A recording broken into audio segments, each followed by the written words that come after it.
Algo enorme acabou de explodir na Rússia. Temos repetido isso bastante, o que mostra como a campanha de longo alcance da Ucrânia ficou intensa. Mas esse ataque foi diferente.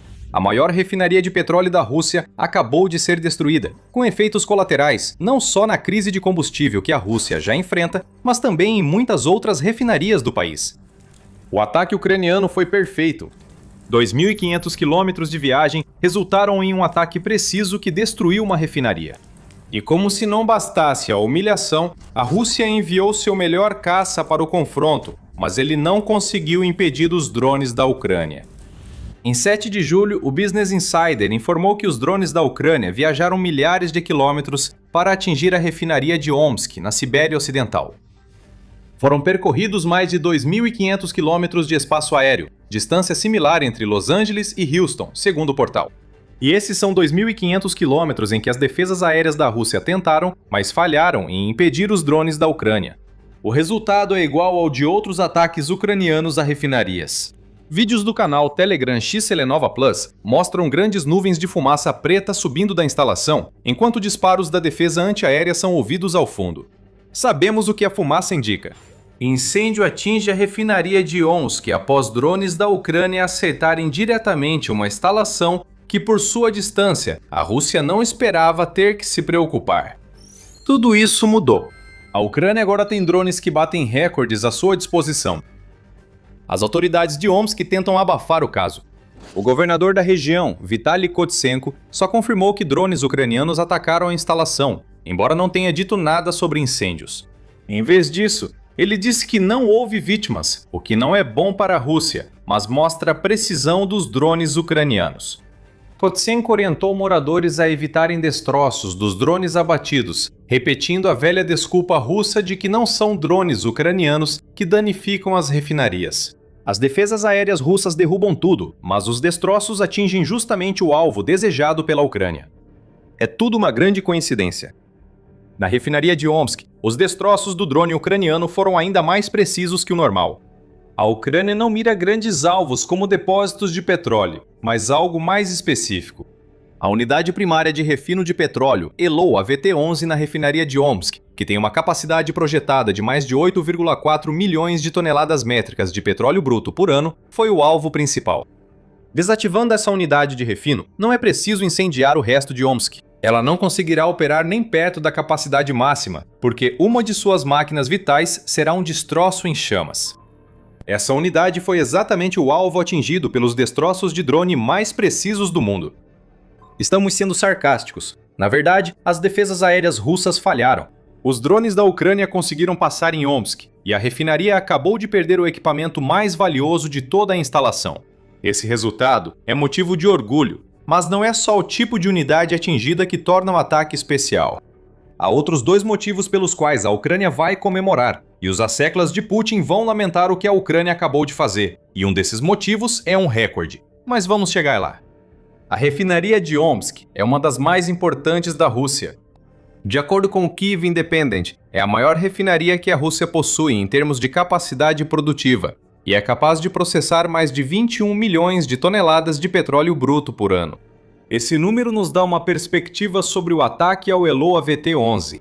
A Ucrânia eliminou uma unidade responsável por quase metade de tudo que a refinaria de Omsk produz a cada ano.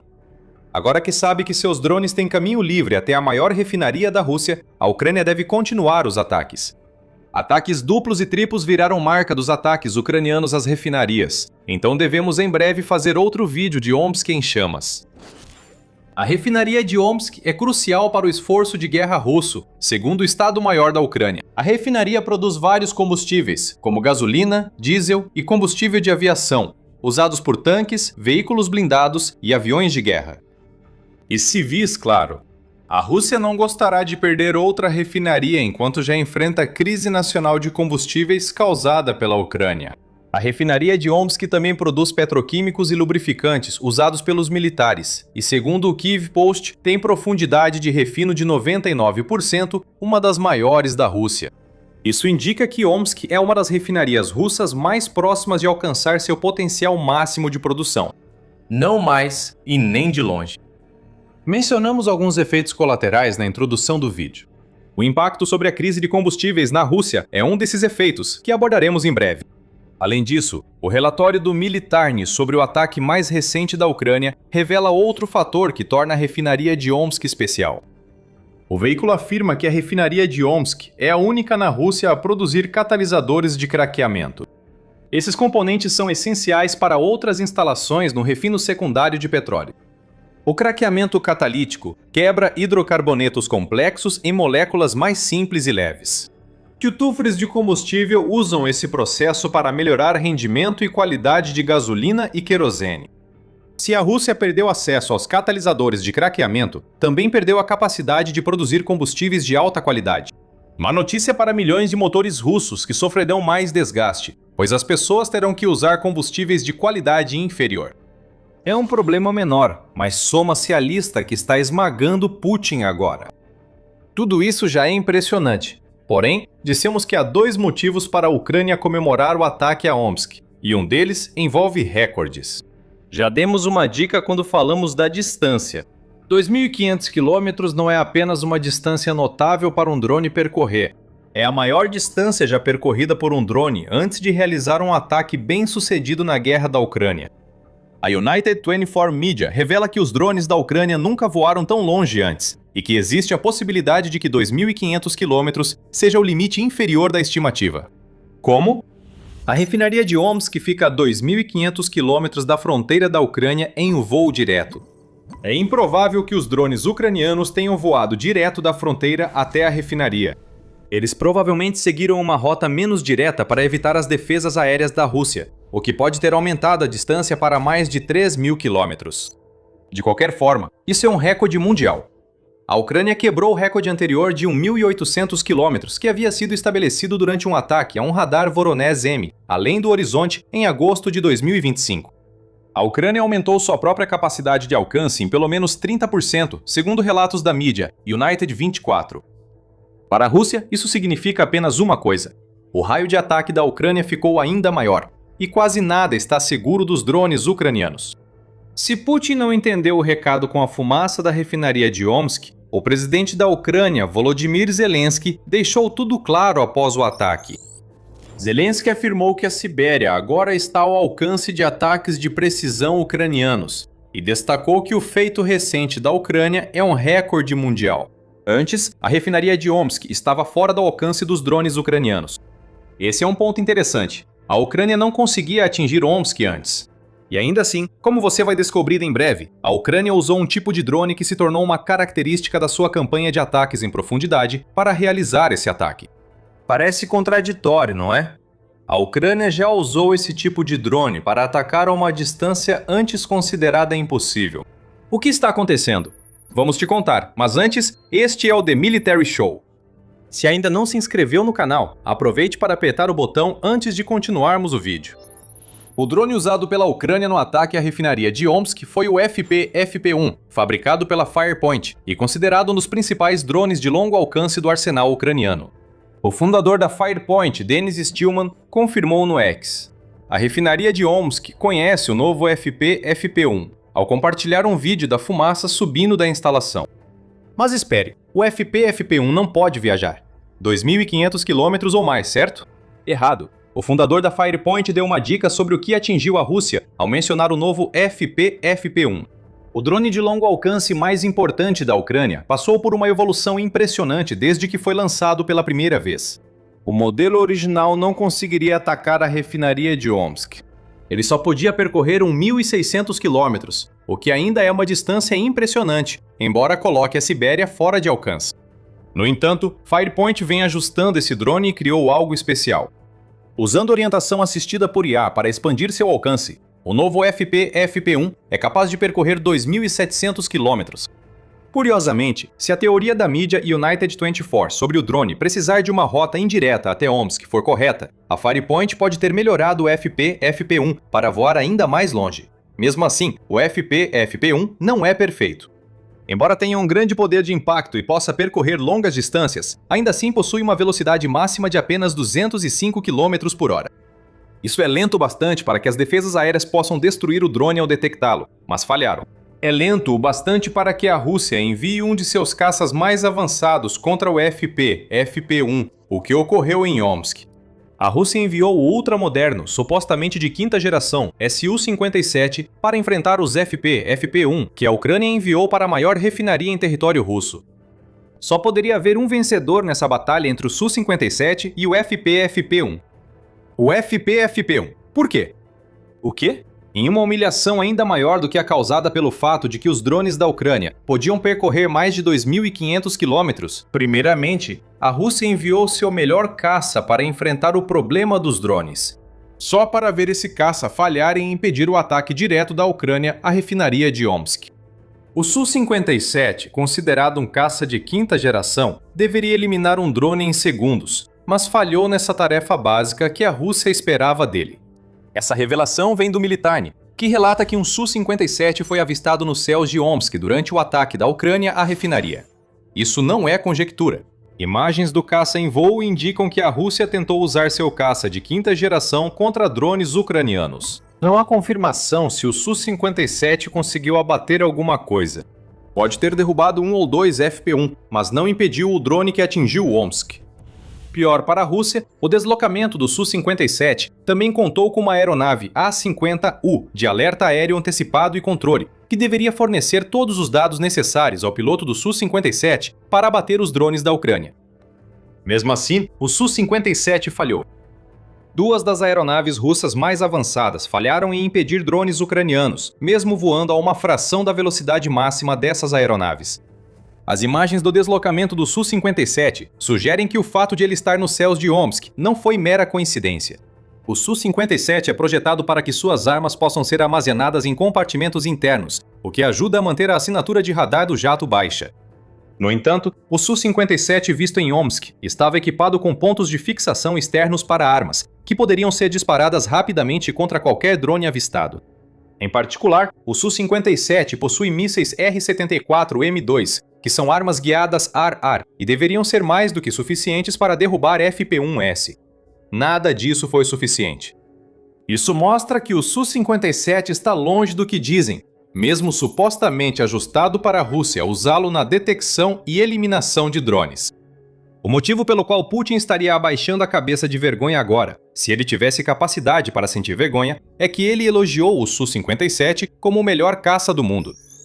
É o nosso melhor avião. Não só o nosso, mas o melhor do mundo. Com suas características operacionais e armamento, nenhuma aeronave voa tão bem quanto o nosso avião, disse Putin em 2019. Aparentemente, um FP-1 pode voar melhor.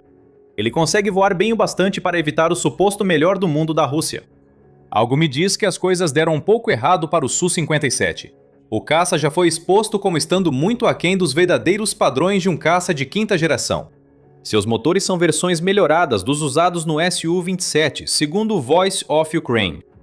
Isso afeta as capacidades furtivas do caça, pois o motor não tem bocal que reduz o calor, aumentando sua assinatura de radar em relação aos caças de quinta geração ocidentais. No máximo, o Su-57 é um caça de quarta geração um pouco mais avançado. Na pior das hipóteses, vimos isso agora. O melhor caça russo não para um FP-1. A Rússia enfrenta problemas com seus caças Su-57, mas a questão principal está relacionada ao que a Ucrânia acabou de atingir. Omsk é mais uma refinaria de petróleo que, no mínimo, teve sua capacidade severamente reduzida. Esse ataque revela, além do alcance dos drones ucranianos, que a campanha contra o petróleo russo, em curso há mais de um ano, está se intensificando. Segundo o Business Insider, a Ucrânia afirma ter feito mais de 50 ataques à infraestrutura petrolífera russa desde março. Esses ataques atingiram cerca de 42% da capacidade total de refino da Rússia, e isso está tendo um efeito claro na produção. Agora há racionamento de combustível acontecendo em toda a Rússia, e a produção nacional de gasolina caiu 17% para 850 mil barris por dia. Isso parece muito até você perceber que a demanda interna da Rússia por gasolina durante o verão chega a 110 mil toneladas por dia. Há um déficit diário de 25 mil toneladas, e tudo isso é por causa dos ataques às refinarias pela Ucrânia. O Financial Times traz ainda mais dados. Ele diz que a Ucrânia conseguiu atingir refinarias russas pelo menos 194 vezes desde o início de 2026, o que é 11 vezes mais do que o número desse tipo de ataque que a Ucrânia realizou nos primeiros 6 meses de 2025. A Rússia afirma ter interceptado 63.933 drones ucranianos em seu território durante o primeiro semestre do ano, incluindo um recorde de 17.832 interceptações somente em junho. Sabemos o que a Rússia chama de interceptações. São só os drones que a Ucrânia lançou. Muitos passaram, mas a Rússia diz que todos foram interceptados. Aqui vemos uma campanha de ataques em profundidade que ficou tão intensa que está paralisando a Rússia por dentro. A escassez de combustível é generalizada. A CNN diz que isso cobre todos os 11 fusos horários da Rússia, já que quase todas as 83 regiões que a Rússia possui estão lidando com escassez. A Rússia está começando a ficar desesperada, já que as filas do lado de fora dos postos de gasolina estão se tornando incontroláveis. Um dos maiores produtores de combustível do mundo enfrenta tantos incêndios em refinarias que precisa importar de todas as fontes possíveis. O porta-voz do Kremlin, Dmitry Peskov, confirmou essa abordagem ao dizer a jornalistas: "Se houver acordos a preços aceitáveis, as importações avançarão." Enquanto isso, a Rússia já proibiu exportações de gasolina e combustível de aviação e pode fazer o mesmo com o diesel. Belarus e Cazaquistão, tradicionais exportadores para a Rússia, não produzem combustível suficiente para suprir a crescente falta nos estoques russos, diz a Fundação Saratoga. A Reuters informa que a Índia pode importar gasolina, enquanto a Rússia busca 400 mil toneladas de gasolina para aliviar sua escassez. Nada disso muda um fato: a Rússia não consegue proteger suas refinarias de petróleo. A defesa aérea do país, já enfraquecida, foi reduzida por anos de ataques ucranianos, e não há sistemas ou mísseis suficientes para proteger alvos prioritários, como a maior refinaria de petróleo da Rússia. Omsk deveria estar protegida por camadas das melhores defesas aéreas russas. Ao invés disso, só vimos e ouvimos disparos esparsos no vídeo da refinaria de Omsk em chamas, e uma missão fracassada do Su-57, revelando mais do que Putin gostaria sobre o real estado do suposto melhor caça do mundo. Você gostaria de pensar que a campanha da Ucrânia contra as refinarias, tornando-se tão abrangente, seria suficiente para fazer Putin considerar que talvez, só talvez, seja a hora de negociar o fim da guerra que ele começou? Até agora, Putin só reconheceu vagamente a crescente crise de petróleo e combustível na Rússia, enquanto tenta ganhar tempo por uma reviravolta improvável. Mesmo assim, a Ucrânia seguirá atacando. O objetivo da Ucrânia é mostrar a Putin que sua invasão traz mais prejuízos à Rússia e ao seu povo a cada dia. Putin respondeu com agressividade. Suas exigências para a paz se tornaram ainda mais maximalistas, e agora ele está exigindo que a Ucrânia ceda seu território ao sul, junto com o Donbass. São exigências de um homem desesperado, que sabe que seu tempo está acabando. O líder russo presenciou drones ucranianos atacando a mais de 2.500 quilômetros dentro da Rússia. Agora ele se pergunta o que vem a seguir. A Ucrânia possui muitos alvos e drones para atingir quase tudo de valor militar na Rússia. A resistência desesperada de Putin é o suspiro final de um líder fracassado e pode indicar sua queda. Russos irritados com postos sem combustível já começam a se voltar contra ele. Com o aumento recorde de mortes de soldados na Ucrânia, um motim pode estar surgindo. Putin recebeu um aviso e pode haver uma conspiração tão profunda que atinge até seu círculo mais próximo. Descubra mais assistindo ao nosso vídeo. Se gostou do vídeo, inscreva-se no The Military Show e acompanhe as ações da Ucrânia para acelerar a queda de Putin. Obrigado por assistir.